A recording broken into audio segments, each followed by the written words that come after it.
al-fajr. Dan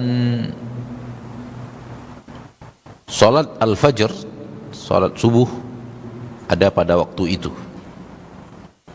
Dan Allah tabaraka wa ta'ala mensyariatkan di dalamnya salat memang 2 rakaat, tapi salat yang panjang.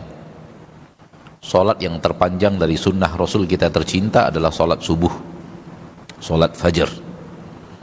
Dan salat fajar disebutkan salat yang dihadiri oleh para malaikat.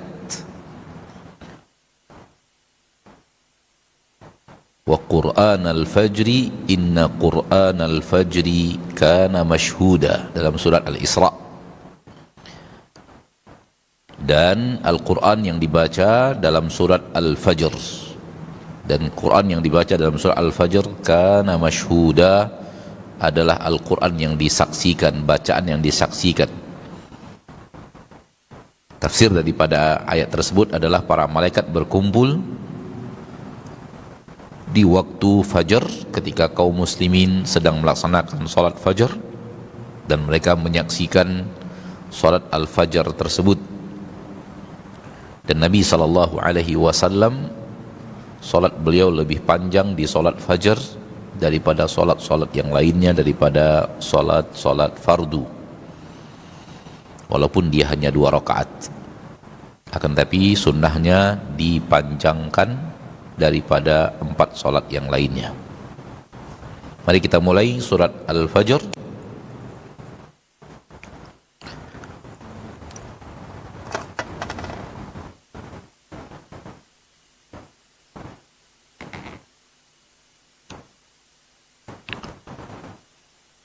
Wa Al-Fajr.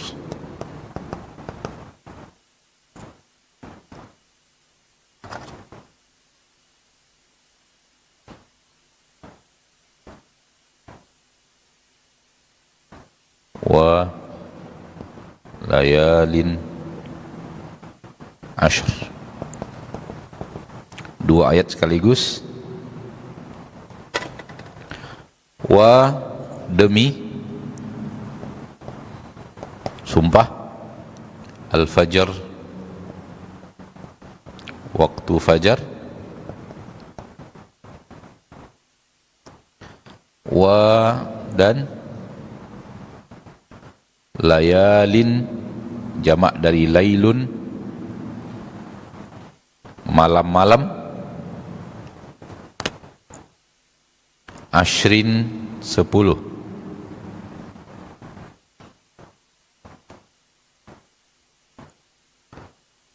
Demi waktu fajar dan demi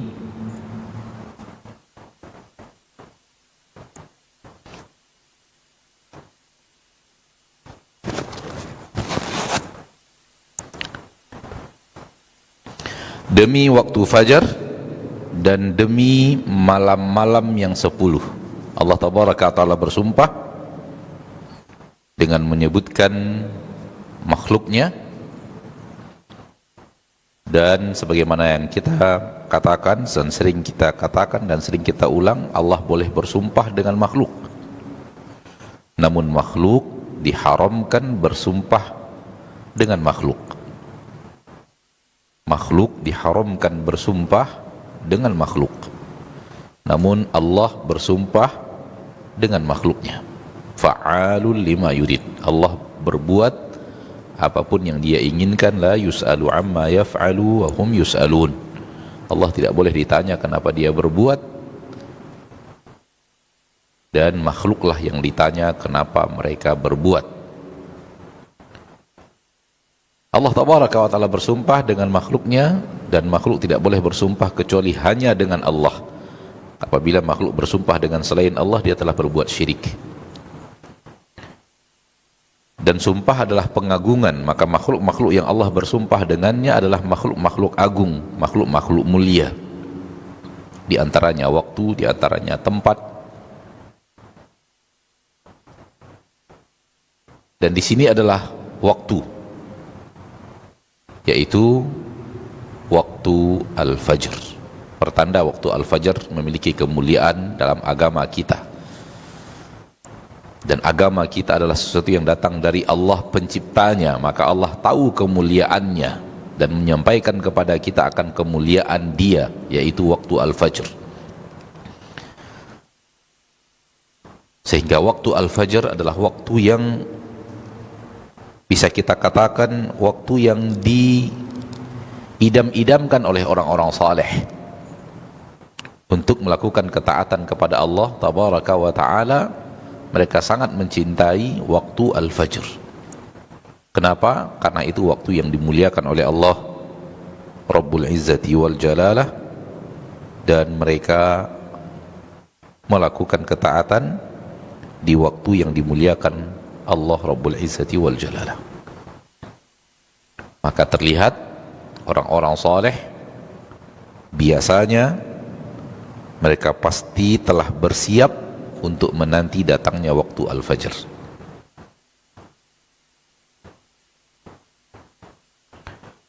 Walayalin ashar,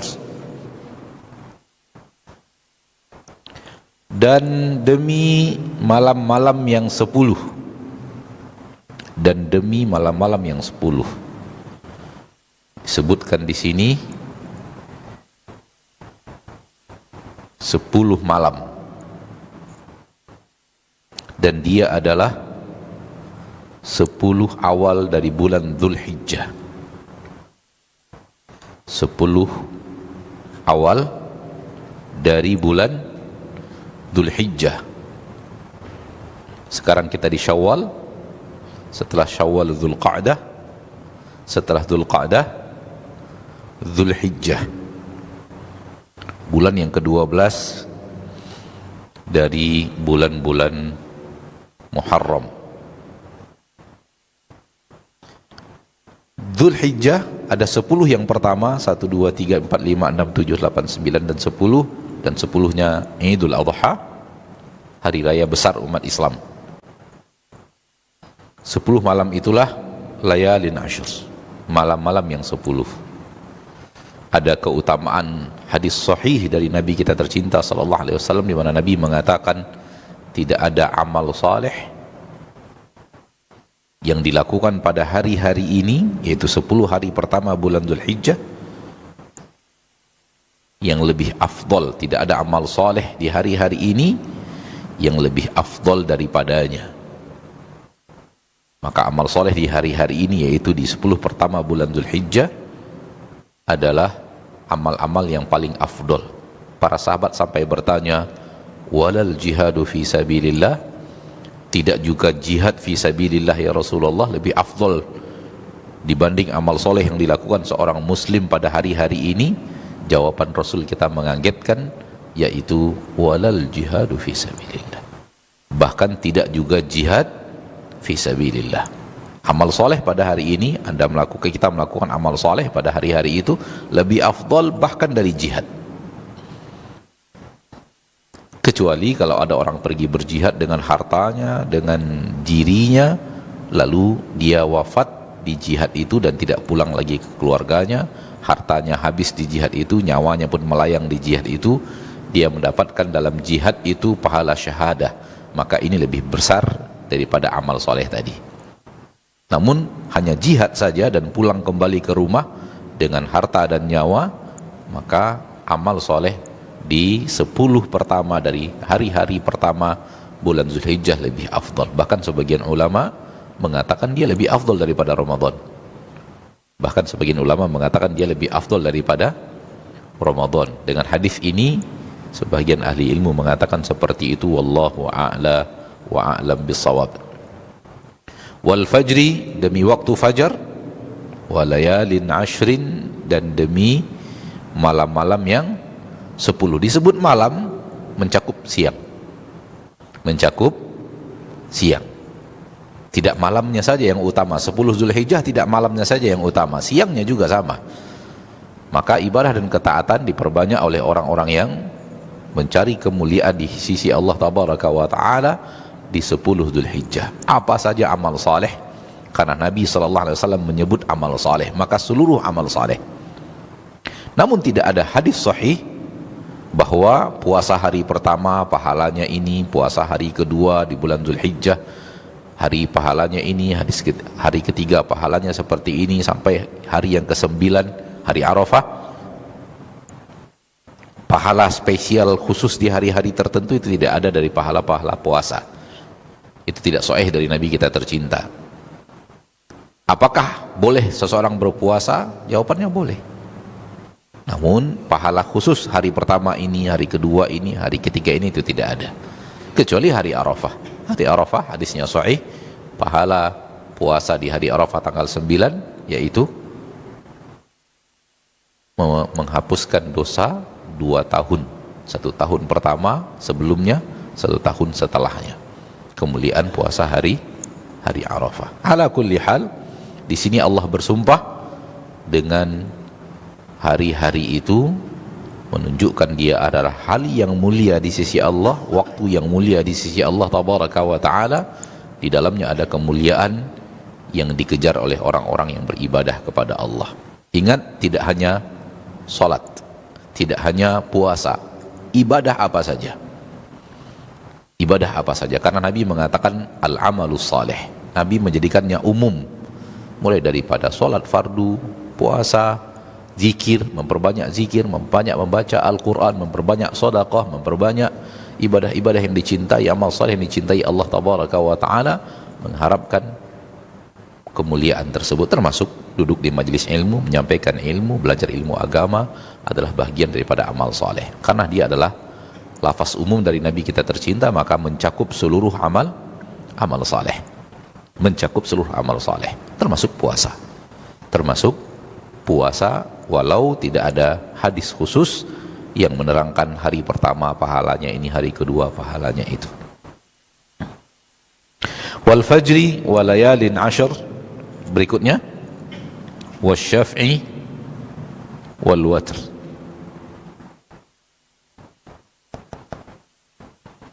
Wal watr.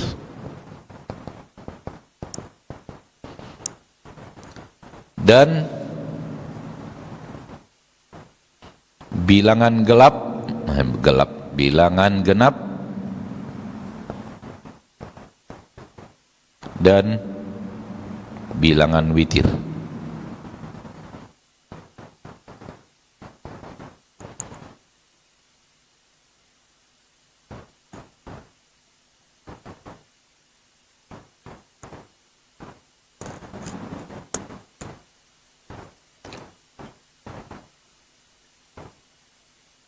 Witir, ganjil,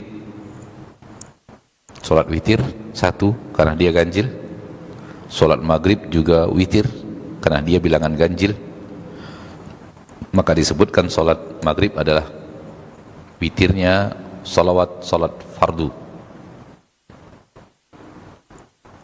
dan sholat witir yang ada di malam hari witirnya sholat sunnat. Maka ibadah sholat yang fardunya ada genap, ada witir, dan di ibadah sunat, sholat sunat pun ada fardunya, ada witirnya. Bahkan ibadah haji pun ada fardunya, ada witirnya. Ketika seorang melaksanakan ibadah haji, dia boleh menyempurnakan hanya 2 hari di hari-hari tasyrik, dan dia boleh selesai haji, udah pulang, tawaf wada dan pulang 2 hari saja. Setelah dia ke Arafah, kemudian ke Muzdalifah, kemudian melontar di hari Nahar tanggal 10, sisanya ada 3 hari, boleh 2 saja. 2, yaitu hari tasyrik, dia ambil 2 saja, dia ambil nafar awal, lalu dia tawaf wada dan pulang. Dan boleh 3. Ketika dia melakukan 2 berarti apa? Bilangannya genap. Apabila dia melakukannya 3 berarti bilangannya ganjil. Maka dalam ibadah haji pun ada hal yang berhubungan dengan bilangan genap, dan ada hal yang berhubungan dengan bilangan ganjil, dan ayat ini mencakup itu semua. Ayat ini mencakup itu semua, ibadah-ibadah yang bilangan genap dan ibadah-ibadah yang bilangannya ganjil.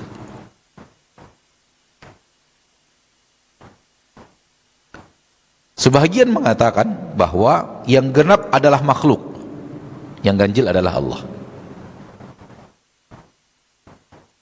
Yang genap adalah makhluk, yang witir, ganjil, satu hanyalah Allah.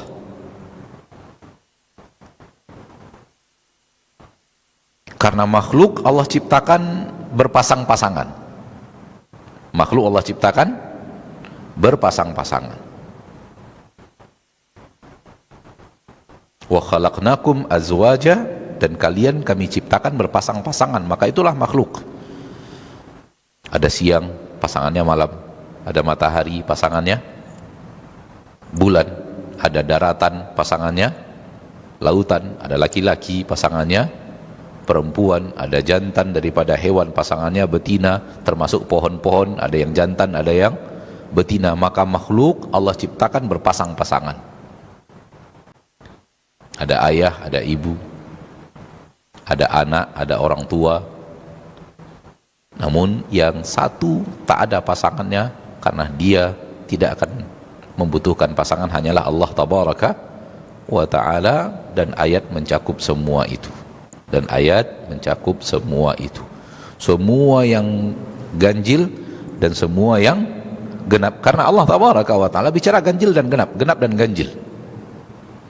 Allah bersumpah dengan semua yang genap dan yang ganjil. Maka ayat umum mencakup semua yang bilangan genap dari apa-apa yang ada dalam syariat, baik dalam ketaatan seperti sholat, haji, puasa juga terkadang 29, terkadang 30. 29 berarti ganjil, 30 berarti genap.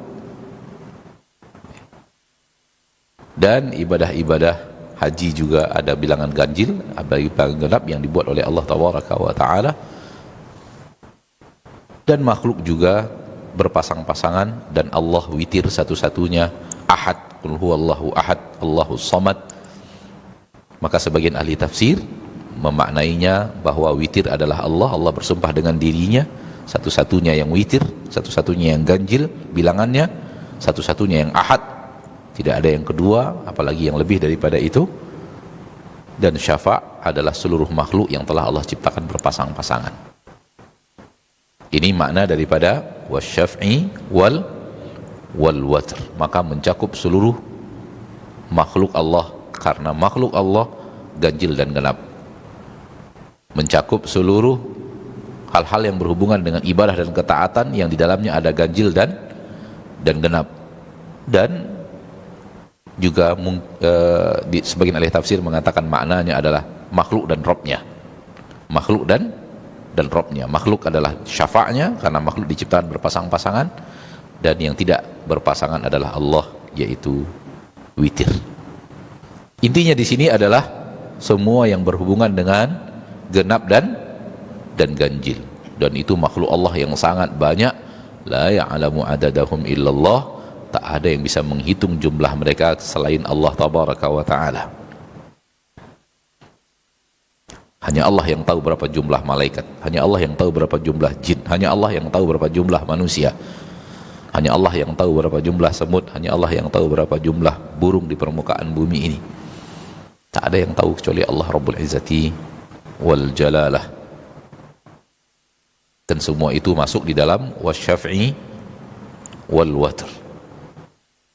Wal fajr walayalin ashar, demi waktu fajar dan demi malam-malam yang 10, dan demi seluruh yang genap dan seluruh yang ganjil. Berikutnya, wal fajr walayalin ashar wasyafi'i wal watr wal laili idza yasr, wa al-laili idza yasr, dan al-lail malam, idza apabila, yasri berjalan.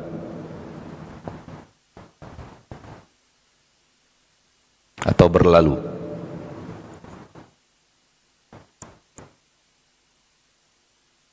Dan demi malam apabila dia berlalu, apabila dia pergi.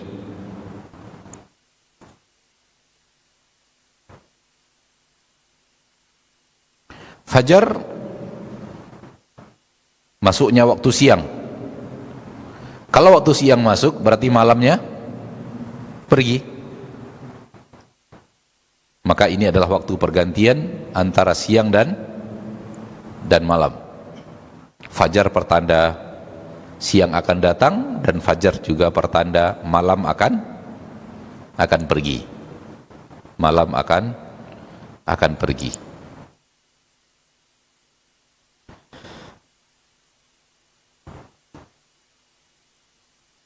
Hal fi dzalika qasamun lidzi hijr.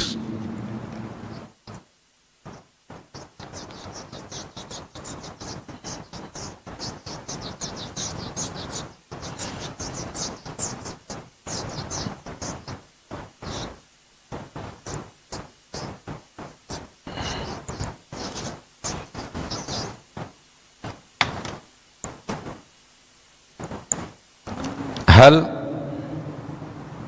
fi dzalika qasamun li dzi hijrin.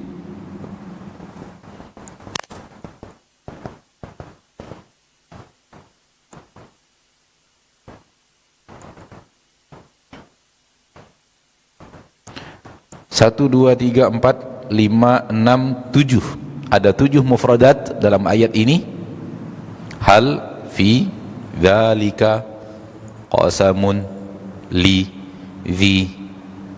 6-nya sudah kita pelajari semua. Cuman 1 yang belum, hijrun. Yang artinya apa? Akal.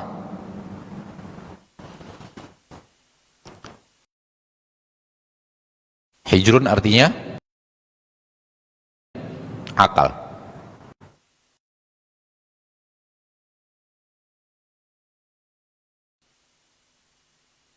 Coba dari antum sekarang masih hafal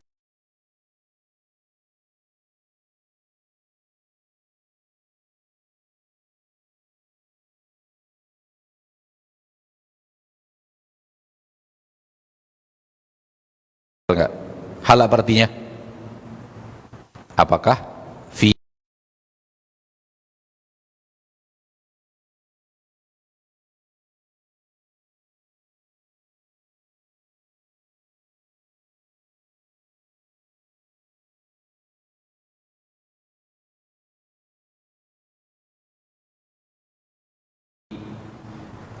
dalam dzalika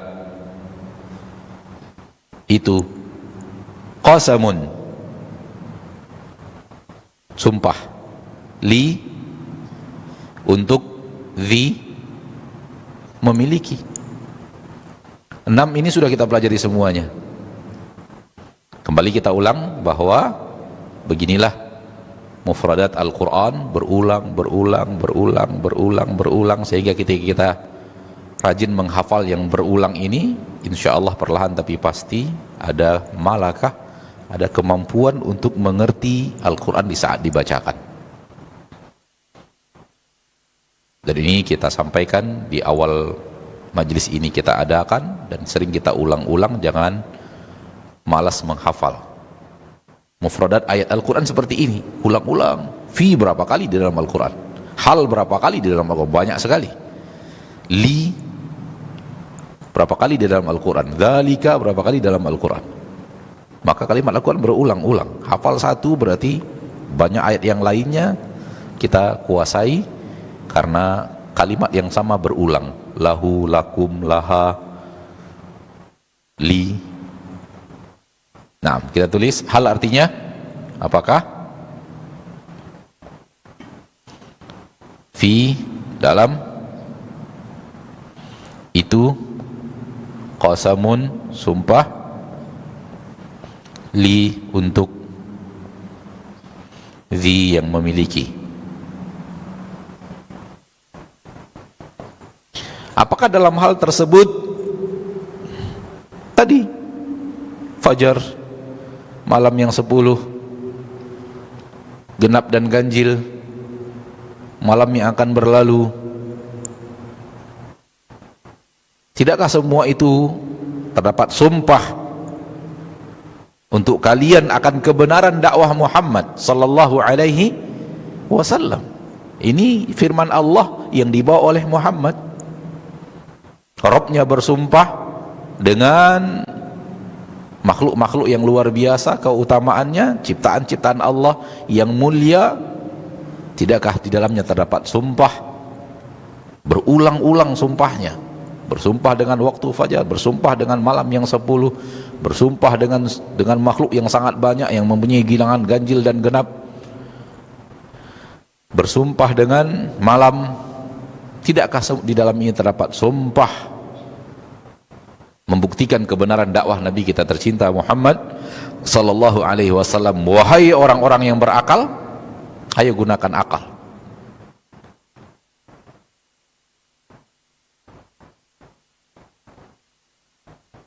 Tidakkah di dalamnya terdapat sumpah membuktikan akan kebenaran, sumpah akan benarnya dakwah yang sampai kepada kalian dari utusan Allah Muhammad sallallahu alaihi wasallam? Maka terimalah seruan dakwahnya, karena seruan dakwahnya adalah dakwah yang hak, dakwah yang benar. Ini adalah Al-Quran dari Rabb kalian, dan Rabb kalian bersumpah berkali-kali. Maka tidakkah kalian mau menerima sumpah itu, wahai orang-orang yang berakal? Wa subhanallah, agama Allah adalah agama yang sesuai dengan akal yang sehat.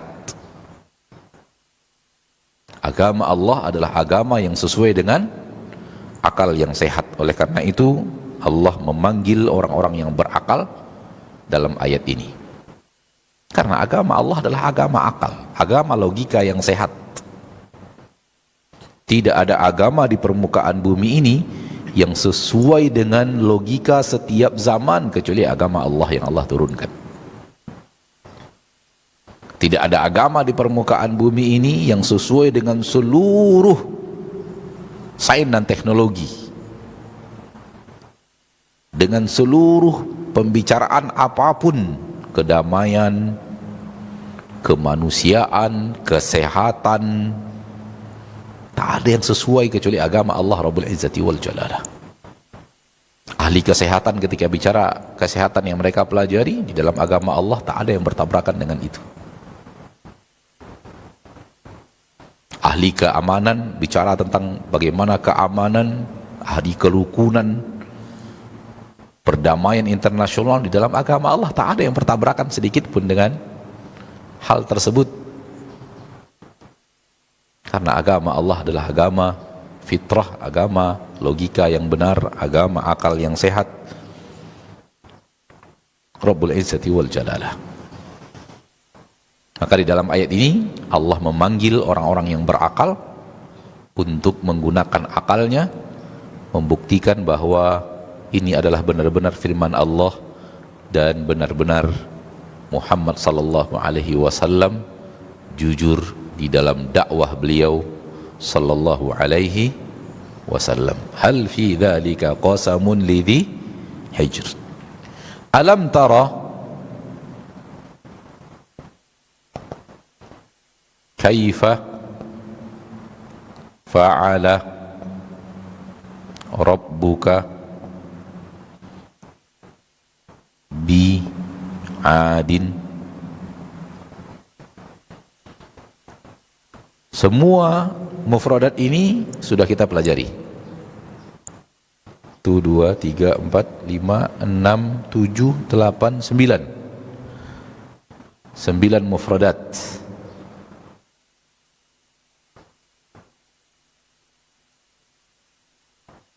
A artinya apakah? Lam, belum. Tara, melihat, engkau melihat.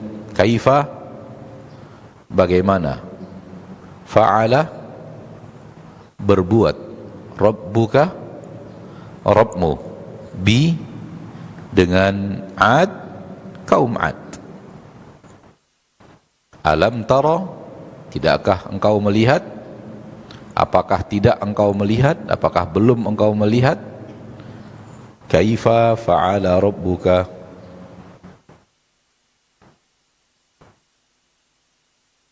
sampai bi ini ada dalam surat Al-Fil. Alam tara kaifa fa'ala rabbuka bi ashabil fil. Sampai kalimat bi ini lengkap dari awal sampai akhir ada dalam awal surat Al-Fil. Alam tara kaifa fa'ala rabbuka bi ashabil fil. Di sana bi ashabil fil, di sini bi'ad. Coba lihat kalimat yang berulang, kosakata yang diulang-ulang.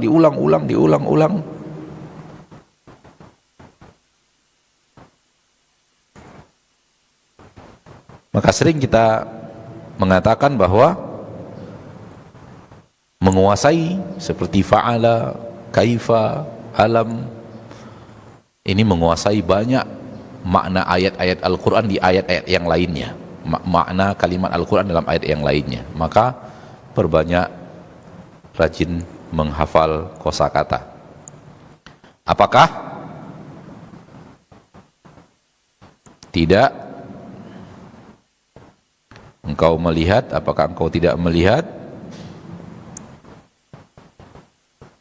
Kaifa bagaimana? Fa'ala berbuat,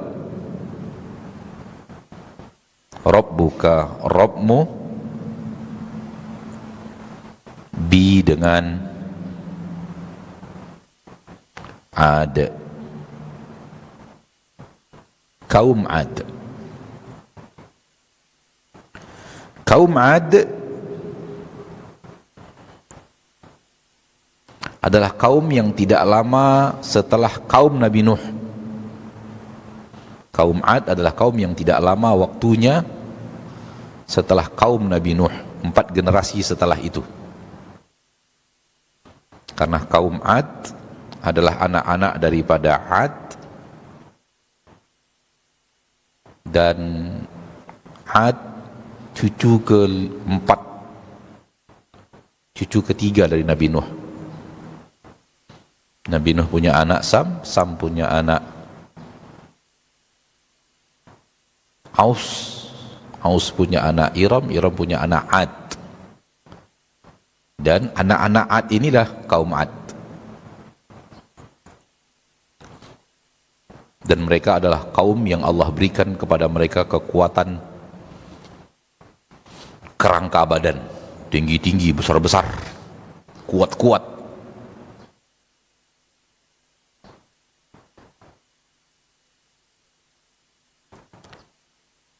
Dan mereka dikirim Allah kepada mereka Nabi Hud. Dari kaum Ad Allah kirim Nabi Hud.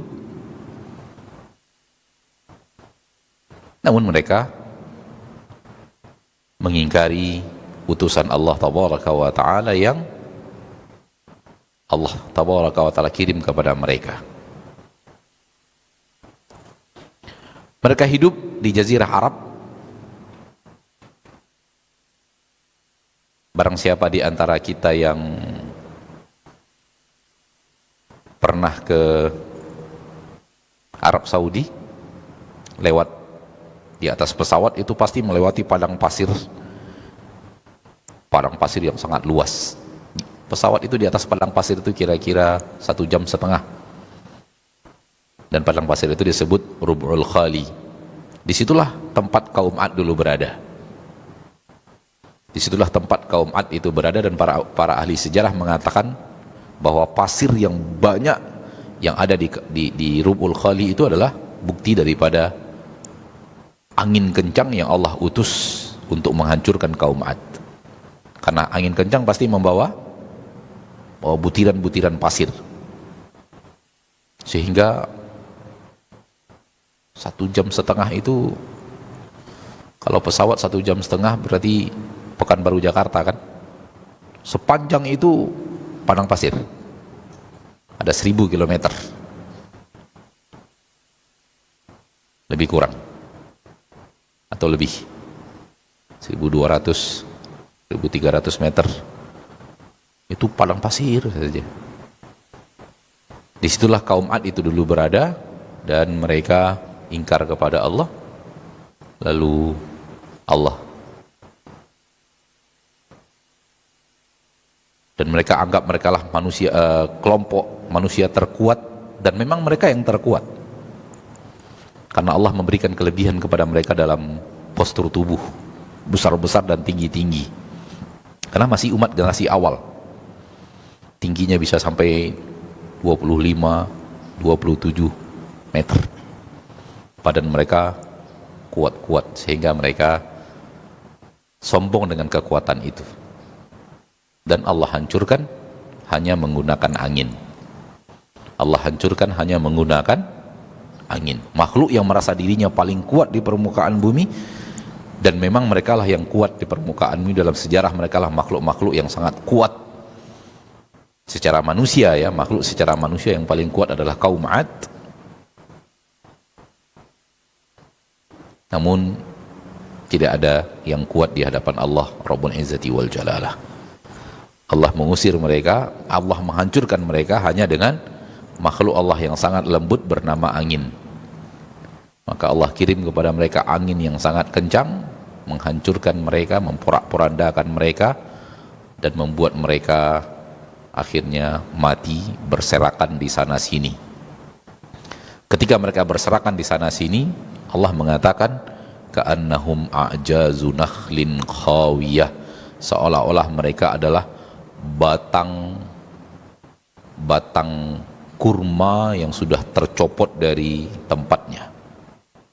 Batang kurma mirip batang sawit, berapa tingginya itu? Mirip itu kata Allah, ketika mereka berselimpangan menjadi mayat, manusia-manusia besar dan kekar yang ingkar kepada utusan Allah, yaitu Nabi Hud. Mereka dihancurkan Allah, dan setelah angin itu menghancurkan mereka, mereka bergelimpangan menjadi mayat, seolah-olah mereka adalah batang-batang kurma yang tercabut dari tanah, berseliweran, berselimpangan menjadi mayat semuanya, dan tewas. Itulah kaum Ad. Alam tara kaifa fa'ala rabbuka bi'ad irama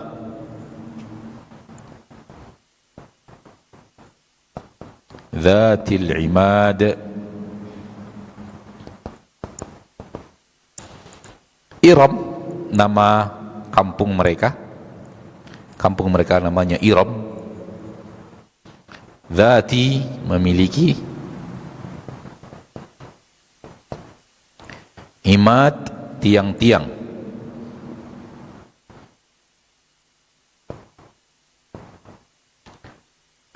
Irama Dhatil Imad, kaum Ad yang tinggal di Iram.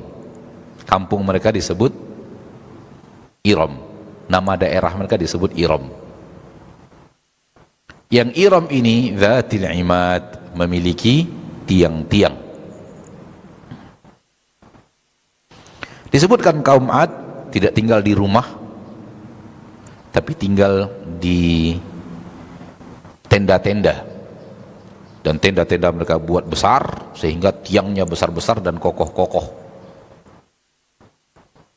Sebagian ahli sejarah mengatakan bahwa kaum Ad membuat tiang-tiang di atas gunung dari emas. Saking mereka kayanya, membuat tiang-tiang di atas gunung-gunung tertentu, tiang itu dari emas. Dan ini disebut dalam ayat ini, Dhatil Imad, yang memiliki tiang-tiang. Ada yang mengatakan tiang-tiang emas yang dibuat oleh kaum Ad di atas gunung, dan ada yang mengatakan tiang-tiang maksudnya adalah rumah-rumah mereka yang bentuknya dari tenda-tenda yang tinggi dan besar, sehingga mereka pasti membangunnya dengan tiang-tiang. Ini kondisi kaum Ad. Wallahu alam apakah maknanya adalah tiang-tiang dari tenda untuk tenda, atau maknanya adalah tiang-tiang emas yang mereka buat di atas bukit-bukit tertentu. Sehingga sampai sekarang masih banyak orang-orang yang mencari-cari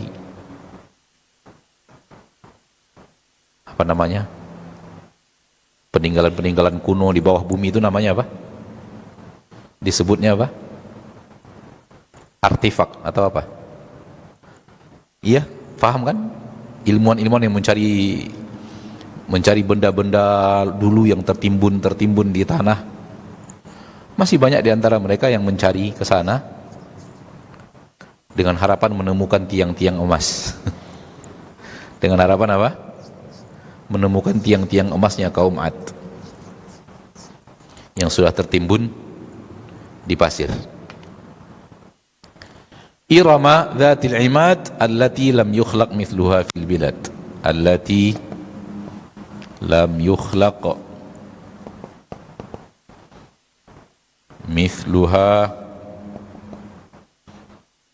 fi al-bilad. Allati artinya yang, lam tidak atau belum, yukhlaq diciptakan,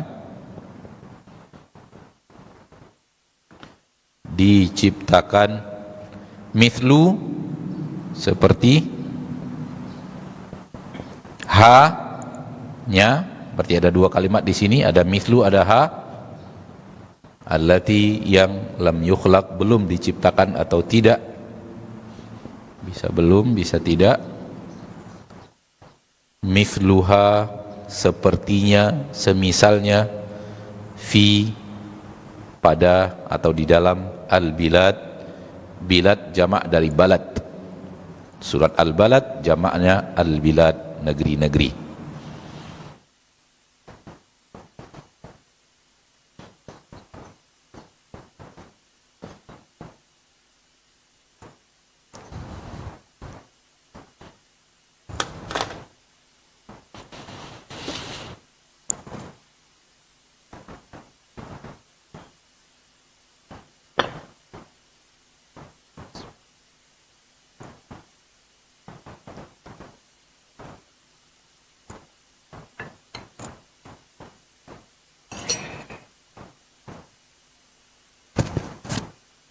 Ini menunjukkan bahwa kaum Ad mereka telah memakmurkan negeri,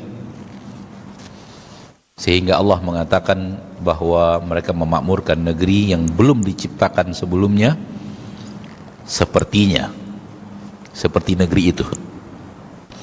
Menunjukkan bahwa mereka adalah kaum dengan kemampuan terbaik di zaman mereka.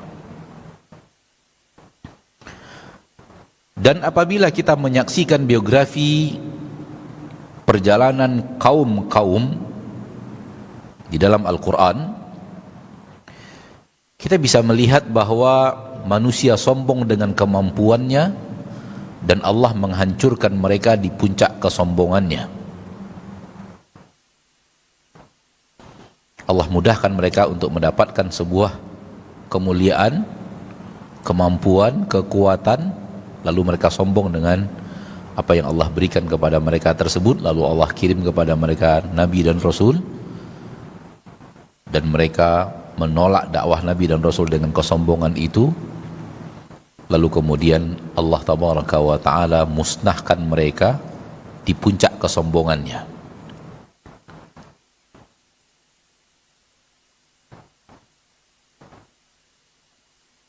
Maka ini bahaya daripada angkuh dan sombong.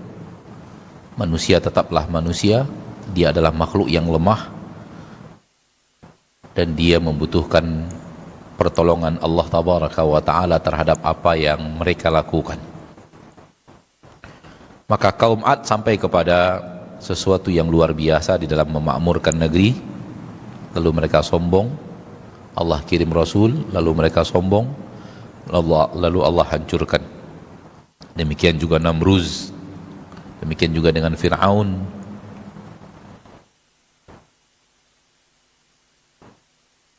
Maka selalu kehancuran suatu kaum ketika mereka menyombongkan diri. Dan ini akan menjadi pelajaran penting bagi kita, siapapun yang menyombongkan diri, Allah akan hancurkan, namun biasanya dihancurkan di saat mereka mencapai puncak kejayaan. Wallahu a'lam. Sebagai hikmah bagi kita agar selalu tawadhu'. Sifatnya hamba-hamba Allah tidak menyombongkan diri, akan tetapi tawadhu', lawan daripada sombong, rendah hati. Baik, ini pelajaran kita pada hari ini sampai ayat yang ke-8 dari surat Al-Fajr. Dan waktu yang tersisa kita gunakan untuk menjawab beberapa pertanyaan. Kita dahulukan pertanyaan yang sesuai dengan tema kalau ada. Kalau tidak, maka kita lanjutkan dengan pertanyaan yang lain.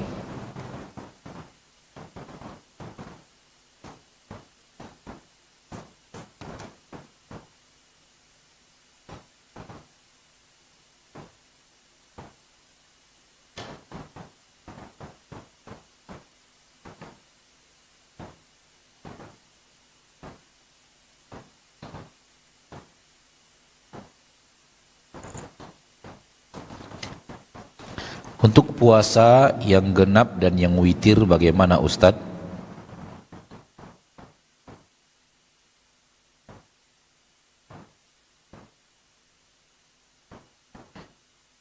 Kita katakan tadi bahwa puasa Ramadan pun ada genap dan witir. Genapnya apabila bilangannya berapa? 30, dan witirnya apabila bilangannya 29, karena puasa boleh jadi 30 dan boleh jadi 29. Bahkan di tahun yang sama ada orang yang puasanya 30 dan ada orang yang puasanya 29. Kayak tahun ini. Tahun ini kita di sini 30 dan di Jazirah Arab ternyata mereka puasanya berapa? 29. 30 Maret mereka sudah Id. Sudah Idul Fitri. Dan kita Idul Fitrinya pada hari setelahnya.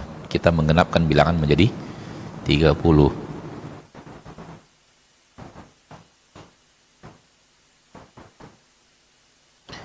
Apabila kita ingin melakukan puasa sunat Senin dan Kamis dan puasa Daud, bagaimana caranya Ustadz?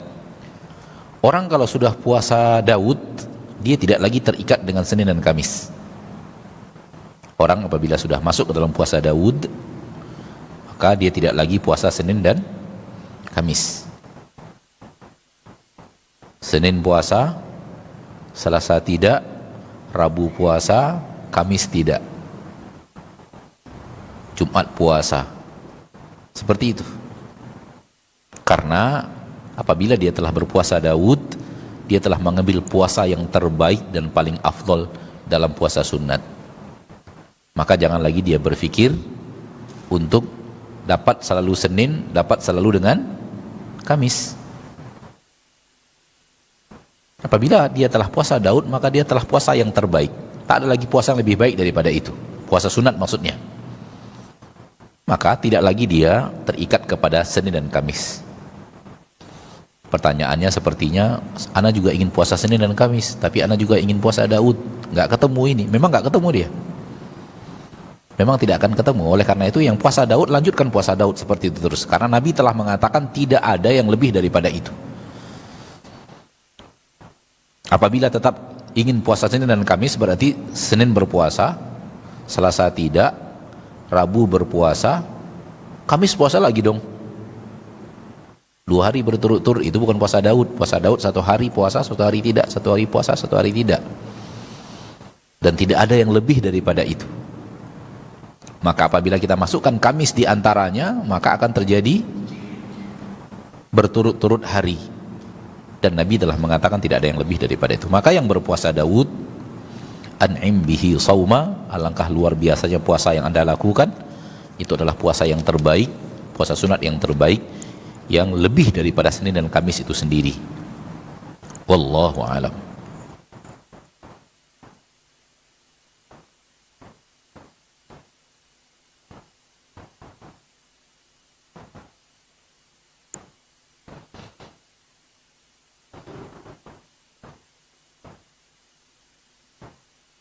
Di saat safar, bagaimana cara menjamak solat Ustadz?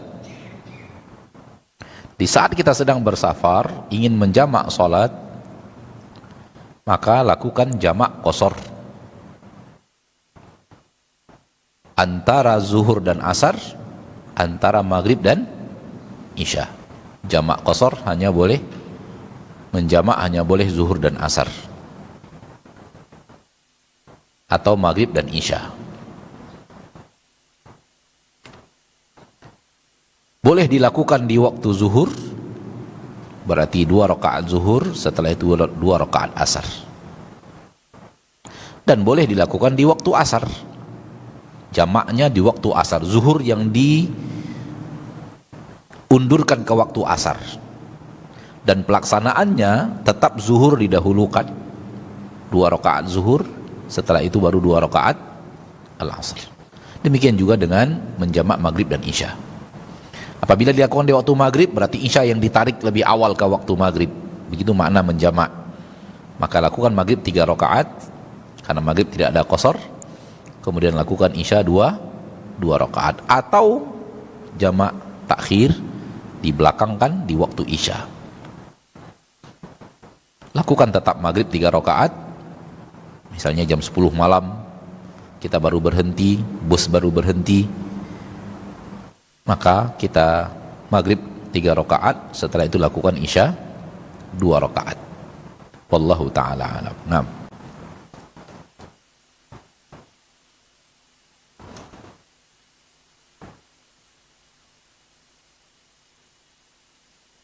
bagaimana sholat berjamaah yang dilakukan makmum di antara tiang sehingga tidak bersambung safnya dengan yang sebelahnya? Sahkah sholatnya Ustaz? Sah. Sah. Kalau pertanyaannya sah atau tidak sah karena safnya terputus, maka jawabannya sah. Terputusnya saf tidak menghilangkan sahnya sholat, hanya menghilangkan kesempurnaan saf yang tersambung. Terputusnya saf tidak menghilangkan apa? Sahnya sholat. Sholat tetap sah, namun hanya menghilangkan kesempurnaan saf yang bersambung. Nabi ingin dan mengajarkan kita sholatnya itu safnya nyambung, lalu terputus dengan tiang. Maka di sini kurang afdol orang yang sholat di antara tiang dibanding saf yang tidak terputus oleh tiang. Hanya itu saja, tidak sampai kepada menghilangkan sahnya sholat. Jangan kira orang yang sholat di antara tiang sholatnya tidak sah, atau saf yang terputus, Dan apabila kita sudah masuk ke masjid-masjid besar seperti Masjidil Haram, Masjid Nabawi, kita akan menemukan kaum muslimin sholatnya safnya terputus-putus.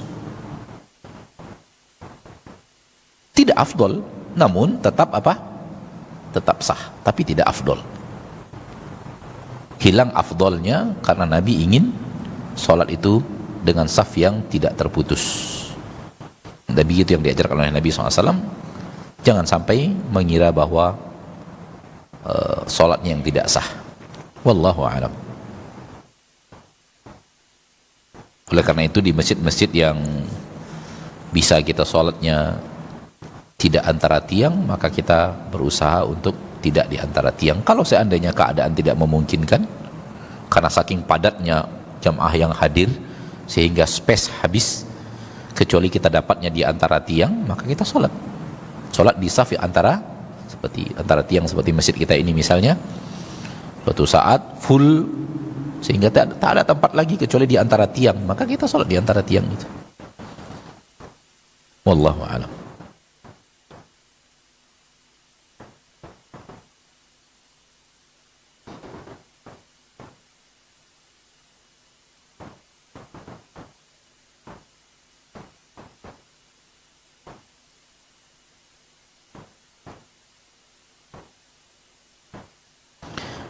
Apakah suami istri yang sama-sama bekerja dan punya penghasilan, apabila suami wafat, istri mendapatkan setengah dari warisan suami? Di dalam agama kita, harta suami adalah milik suami, penghasilan suami adalah milik suami, harta istri adalah milik istri, penghasilan istri adalah milik istri. Begitu di dalam agama kita. Namun tidak begitu diperlakukan di hukum rumah tangga di negeri kita ini. Hukum rumah tangga di negeri kita ini, bahwa kalau orang sudah suami istri, harta selama menjadi suami istri, harta milik berdua, nanti dibagi dengan cara harta gono gini. Dan itu bukanlah hukum syariat Islam. Hukum syariat Islam adalah suami penghasilannya milik dia, istri penghasilannya milik dia, bukan milik suaminya. Intinya harta masing-masing, kepemilikan harta masing-masing. Di dalam harta suami ada kewajiban menafkahi istri dan anak-anak. Dan di dalam harta istri tidak ada kewajiban menafkahi dirinya sendiri dan anak-anaknya. Tak ada. Kewajiban nafkah Allah letakkan di pundak suami, di harta suami. Maka sah secara syariat ketika istrinya punya penghasilan, suaminya punya penghasilan, istrinya tetap mana nafkah wajib untuk diriku kepada suaminya. Sah secara syariat. Dan istri tidak melakukan kezoliman apapun, karena itu yang telah Allah berikan kepadanya. Itu yang telah Allah berikan kepadanya. Dan dia tidak mengeluarkan sedikit pun hartanya untuk nafkah dirinya dan anak-anaknya. Itu sah secara syariat. Walaupun ketika istri melakukan juga dengan hartanya untuk anaknya, dengan niat meringankan beban suaminya, maka istri dapat dua pahala. Pahala bersedekah dan pahala meringankan beban suami. Namun kalau dia tahan, tak dia keluarkan, dia tidak tercela dalam agama Islam karena tidak melanggar sesuatu yang wajib. Namun suami tak mau mengeluarkan hartanya untuk nafkah, menjadi haram karena dia melanggar sesuatu yang wajib. Wajib nafkah kepada istrinya, wajib nafkah kepada anak-anaknya. Sehingga ketika harta itu berbeda kepemilikan, apabila suami wafat, harta suami yang jadi waris. Istri dapat hak, anak-anak dapat hak sesuai dengan ketentuan yang telah dibuat oleh Allah di dalam syariat. Apabila istri yang meninggal, maka harta istri yang menjadi harta waris. Suami dapat hak, anak-anak dapat hak dari harta istri. Oleh karena itu apabila kita membaca Al-Quranul Karim, kita akan melihat di dalam Al-Quran, walakum nisfu ma taraka azwajukum illam yakun lahunna walad. Untuk kalian wahai para suami, setengah harta istri-istri kalian apabila istri kalian wafat tidak punya anak. Namun apabila istri kalian wafat punya anak, untuk kalian seperempat dari harta istri kalian. Lihat, harta suami, harta istri. Suami dapat setengah dari harta istrinya apabila istri wafat tidak punya anak. Untuk kalian wahai para istri, seperempat harta suami kalian apabila suami kalian wafat tidak memiliki anak. Namun apabila suami kalian wafat memiliki anak, untuk kalian seperdelapan dari harta suami kalian. Tak ada yang lebih tegas daripada ini, yang menunjukkan bahwa suami hartanya milik suami, istri hartanya milik istri, yang menjadi harta waris adalah harta yang meninggal. Nah,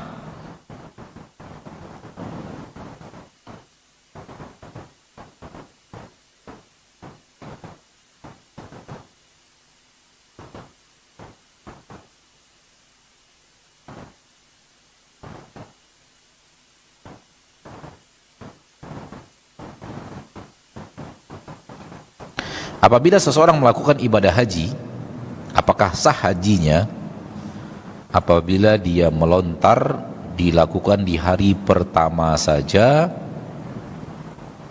sebanyak 3 lontar itu, karena ada sesuatu yang tidak bisa dielakkan.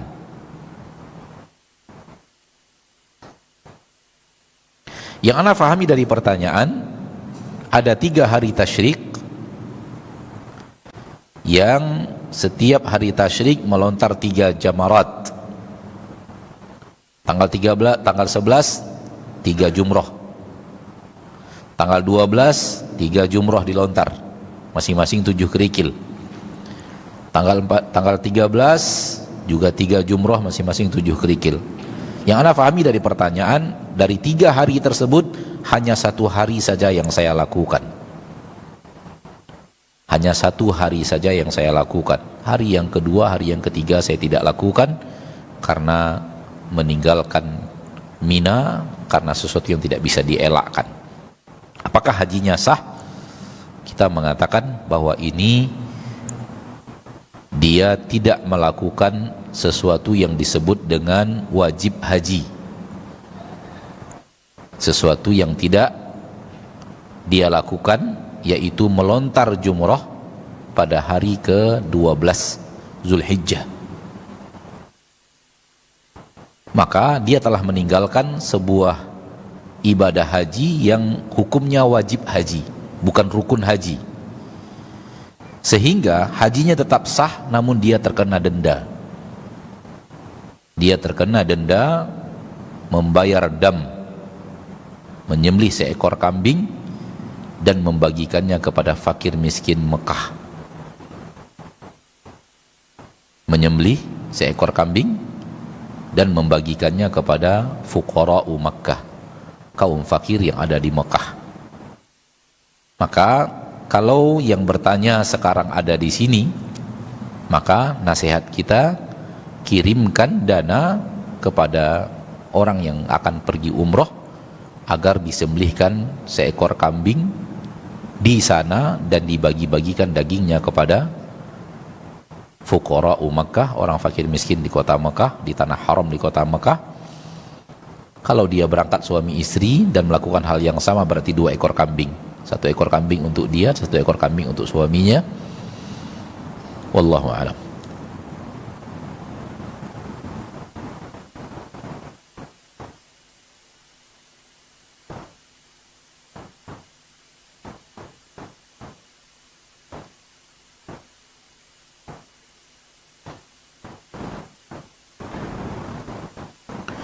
Apakah ada juga penjelasan tentang kaum Ad yang memahat batu, rumah dibuat dari batu gunung? Naam, terkenalnya di kaum Tsamud. Terkenalnya membuat rumah dari gunung dipahat menjadi rumah, itu dari kaum Tsamud. Dan kaum Tsamud juga disebut dengan kaum Ad yang kedua. Wallahu a'lam. Jadi itu lebih masyhur di kaum Tsamud. Allah menciptakan makhluk berpasang-pasangan, bagaimana dengan orang yang suka sama sejenis? Mohon nasihatnya Ustaz. Ini telah melanggar fitrah. Ini telah melanggar fitrah. Cinta sejenis diharamkan dalam syariat, bahkan diharamkan lebih daripada zina. Diharamkan lebih daripada zina. Keharamannya lebih dahsyat daripada zina. Menunjukkan bahwa ini adalah sesuatu yang melampaui qadrat dan memutarbalikkan fitrah. Wallahu alam. Sampai di sini pertemuan kita pada kesempatan yang berbahagia ini. Semoga Allah tabaraka wa taala menjadikan kita hamba-hambanya yang senantiasa berusaha belajar agamanya dan berusaha mengamalkan agama dalam kehidupan kita. Wa sallallahu wasallam wa baraka wa an'ama ala abdihi wa rasulihi Muhammad. Walhamdulillahi rabbil alamin. Wassalamualaikum warahmatullahi wabarakatuh.